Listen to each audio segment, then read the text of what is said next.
بسم اللہ الرحمن الرحیم۔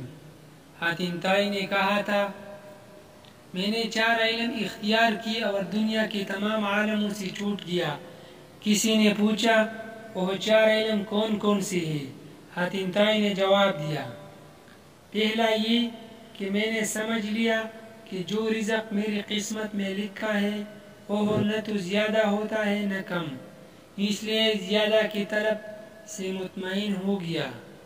دوسرا یہ اللہ کا جو حق مجھ پر ہے وہ میرے سوا کوئی دوسرا ادا نہیں کر سکتا، اس لیے میں اس میں مشغول ہو گیا۔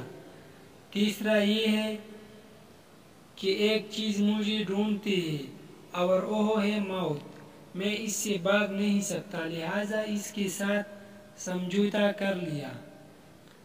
چوتھا یہ کہ میرا اللہ مجھ سے باخبر رہتا ہے، میں نے اس سے شرم رکھی اور بھی برے کاموں سے ہاتھ اٹھا لیا۔